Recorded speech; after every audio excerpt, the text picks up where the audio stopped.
कक्षा 10वीं के सभी विद्यार्थियों, अब बिल्कुल आप चिंता मत करिए, आपका जो 5 फरवरी के दिन पेपर है उसके लिए बहुत ही महत्वपूर्ण अपन मॉडल पेपर यहाँ पर लेकर आ चुके हैं आपके लिए विशेष। यहाँ पर देख सकते हैं आप आईएमपी है, इतने आईएमपी देखिए, इनको देख के भाग मत जाना, पता चले कि देख लिया कि रियल ढूंढ रहे हो, रियल नहीं मिलेगा बेटा किसी के पास भी, है ना।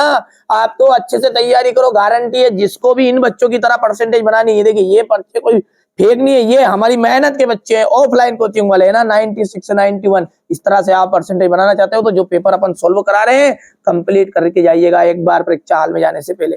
नेताजी की जो मूर्ति है उन पर चश्मा कौन लगाता है? कैप्टन चश्मे वाला। दूध का दूध पाने का क्या अर्थ है? सही न्याय। साना साना हाथ जोड़ी किसकी रचना है? मधु कांकरिया जी की। रीतिकाल की जो समय सीमा मानी गई है वो क्या है? 1643 से 1843। युग धारा किसकी रचना है? नागार्जुन की रचना है, ठीक है। और यदि हम बात करें आगे की, तो एक ही शब्द से एक से अधिक बार आवृत्ति हो, एक ही शब्द की एक से अधिक बार आवृत्ति हो तो वहां कौन सा अलंकार होता है? तो वहां रहता है पुनरोक्ति प्रकाश अलंकार, ठीक है। चलिए आगे बढ़ते हैं और अगला देखते हैं यहां से, ठीक है। पंचवटी जो है, पंचवटी तो समास कौन सा उदाहरण है? यानी कि पंचवटी में कौन सा समास है? तो द्विगु समास है। कौन सा समास है? द्विगु समास का उदाहरण है। कटाओ, कटाओ जो है भारत का स्विट्जरलैंड माना जाता है, तो यहां पर लिख देते हैं अपन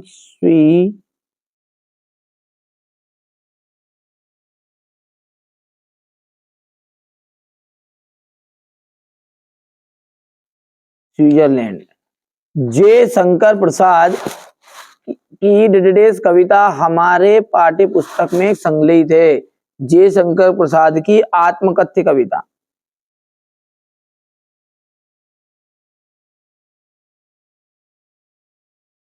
आत्मकथ्य कविता हमारे पाठ्य पुस्तक में संकलित है।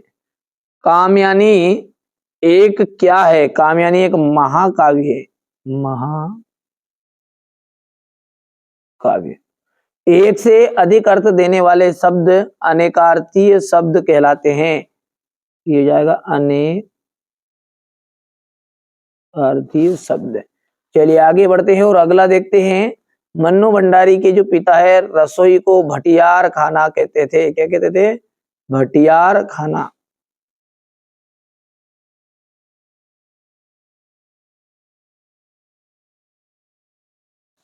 चलिए अगला है आपका यहाँ पर नाटक में। नाटक में क्या होते हैं? कई अंक होते हैं, एक अंक की जो रचना है वो एकांकी कहलाती है। यशपाल, यशपाल का जाएगा लखनवी अंदाज। उल्लू बनाने का जाएगा मूर्ख बनाना। हिरोशिमा अणुबम विस्फोट। तुलसीदास का जाएगा कवितावली। और काव्य की जो आत्मा है इसका जाएगा रस, ठीक है भैया। अब यहां से देखिए क्वेश्चन नंबर जो 6 है इसको ध्यान से समझिएगा। यथाशक्ति में कौन सा समास है? यथाशक्ति में आपका अव्ययी भाव समास है।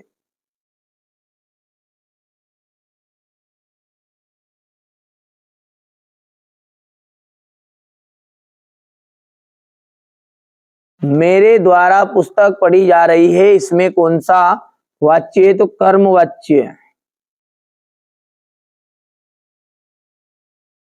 मधु कांकरिया की कौन सी रचना आपके पाठ्यक्रम में है? साना साना हाथ जोड़ी। क्या है? साना साना हाथ जोड़ी। भैया साना साना हाथ जोड़ी, ठीक है भैया। अब श्री कृष्ण ने किसकी मर्यादा का पालन नहीं किया है? प्रेम की। श्री कृष्ण ने प्रेम की मर्यादा का पालन नहीं किया है। खूब लड़ी मर्दानी वो तो कौन झांसी वाली रानी थी, इसमें कौन सा रस है? वीर रस। कौन सा रस है? वीर रस। चिंतामणि किसकी रचना है? आचार्य रामचंद्र शुक्ल की।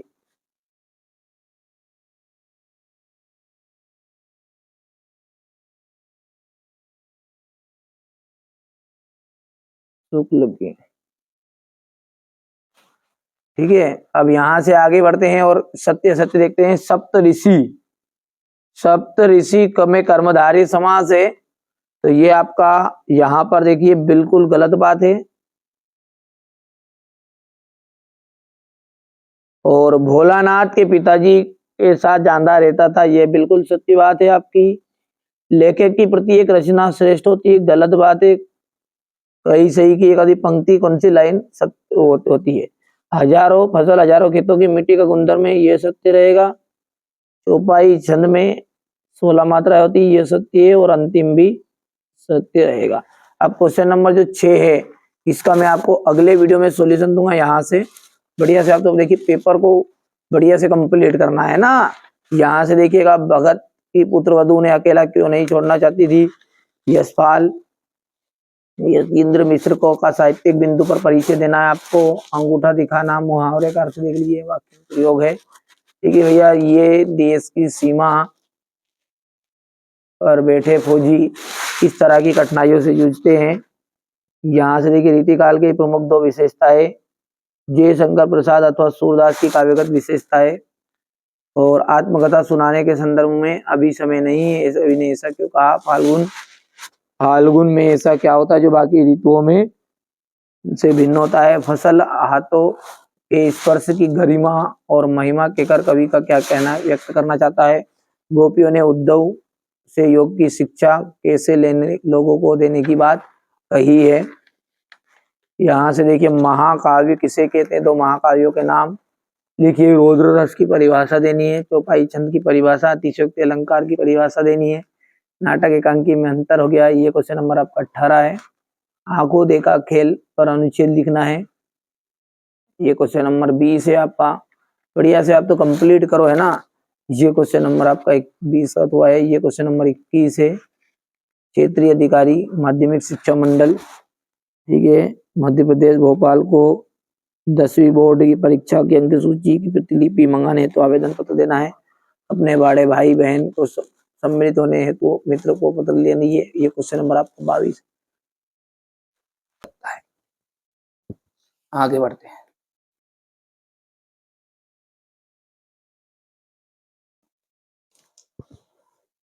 लेखिका मन्नू भंडारी के व्यक्तिगत पर किन किन व्यक्तियों का किस रूप में प्रभाव पड़ा। तो लेखिका मन्नू भंडारी को 2 व्यक्तियों ने विशेष रूप से प्रभावित किया। एक तो उनके पिता, दूसरे उनकी शिक्षिका शीला अग्रवाल। पिता गोरे रंग को महत्व देते थे और जबकि लेखिका जो थी श्याम वर्ण की थी, काले रंग की। भगत की पुत्रवधु उन्हें अकेला क्यों नहीं छोड़ना चाहती। तो भगत की जो पुत्रवधु थी ना, वह उन्हें अकेला नहीं छोड़ना चाहती थी। क्यों? क्योंकि भगत की देखभाल करने वाला कोई नहीं था, उनके खाने पीने का प्रबंध करने वाला भी कोई नहीं था, तथा उनके खाने आदि की व्यवस्था करने एवं उनके साथ उनकी देखभाल के लिए रहना चाहती थी। ठीक है, हो गया इतना। चलिए आगे बढ़ते हैं। लेखक की दृष्टि में सभ्यता और संस्कृति की सही समझ अब तक क्यों नहीं बन पाई है। लोग सभ्यता और संस्कृति शब्दों का प्रयोग खूब करते हैं, लेकिन इनके अर्थ समझ में नहीं आते हैं। इन शब्दों के साथ विशेषण लगने पर कुछ अर्थ समझ में तो आता है, परंतु वहां गलत गलत ही होता है। जैसे भौतिक सभ्यता और आध्यात्मिक सभ्यता में भौतिक और आध्यात्मिक विश्लेषण लगने पर उनके अर्थ गड़बड़ाते गए। यही कारण है कि सभ्यता और संस्कृति शब्दों को सही समझ अभी तक नहीं हो पाई है।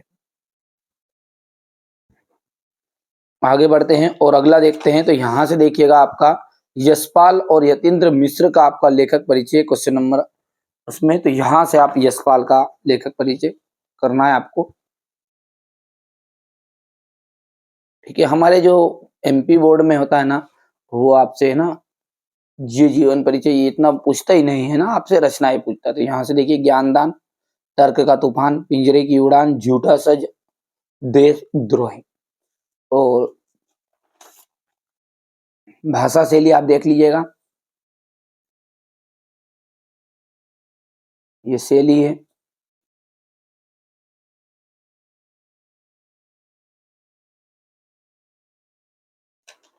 साहित्य में स्थान।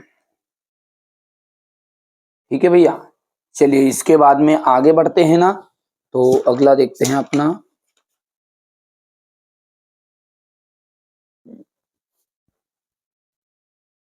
ये क्वेश्चन नंबर 9 है।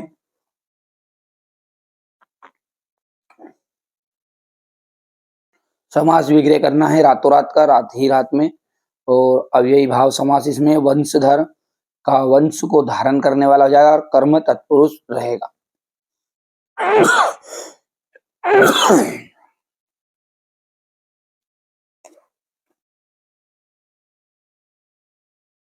इस तरीके से आप है ना, ये बहुत ही शॉर्टकट तरीके से मैंने लिखवा लिए हैं बच्चों के द्वारा, ताकि आपको कम समय में पूरी जानकारी मिल जाए। ये अथवा रहेगा इसका। ये क्वेश्चन नंबर 11 है। यहां से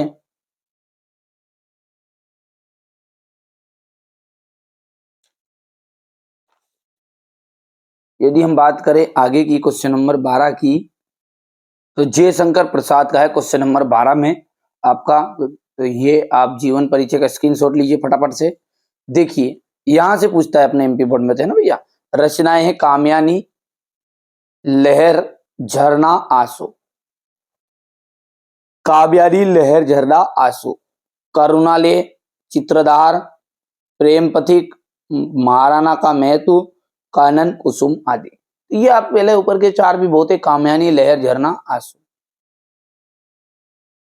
और भाव पक्ष की बात करें तो समस्ता का इन्होंने संदेश दिया है। ठीक है। दूसरा है छायावाद के ये जनक माने जाते हैं। पढ़ लेना आप थोड़ा थोड़ा, सिंपल है।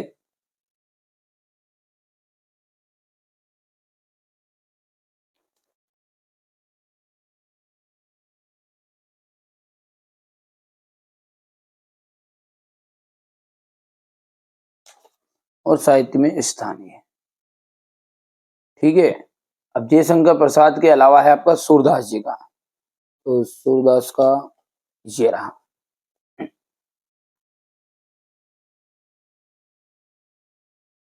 हो गया। इसके बाद में ये यहां से रचना है, देखिए। सुरसागर, सुरसारावली, साहित्य लहरी। भाव पक्ष की बात करें तो ये देख लीजिए, भाव पक्ष में हो गया। कला पक्ष ये है आपका, और साहित्य में स्थान। चलिए, तो अब क्वेश्चन नंबर जो 13 है, उसमें क्या है आपका, आत्मकथा सुनाने के संदर्भ में कभी कभी कभी समय भी नहीं हुआ, कभी ऐसा क्यों कहता है।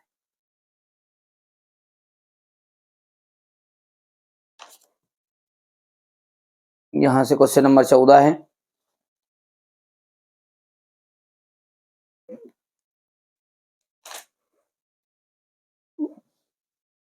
क्वेश्चन 15,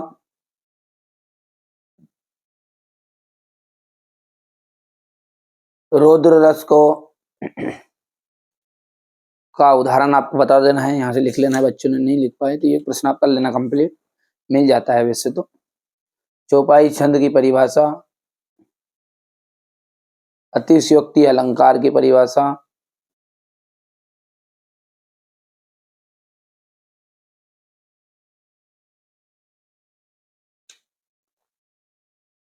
अब देखिए अगला जो है ना, वो है नाटक और एकांकी में अंतर। तो आप नाटक और एकांकी में अंतर यहां से करना है आपको।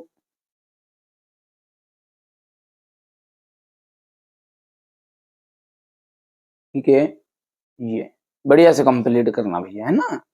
चलिए इसके बाद में आगे बढ़ते हैं, और अगला क्या है, गद्य किसे कहते हैं। संदर्भ प्रसंग व्याख्या है क्वेश्चन नंबर 18 से।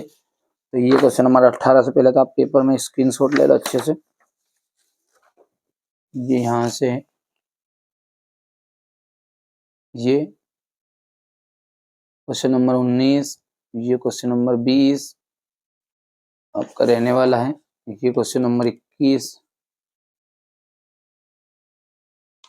22 और ये 23 हो गया। चलिए तो ये अपन यहाँ पर देखते हैं क्वेश्चन नंबर 18। संदर्भ है ये प्रसंग और व्याख्या।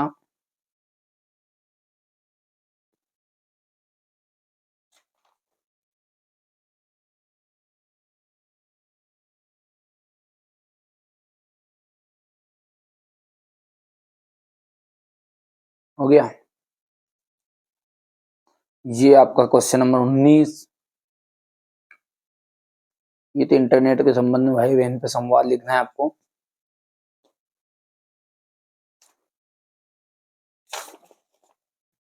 यहां से आप देख सकते क्वेश्चन नंबर 20 वाला जो अभी था।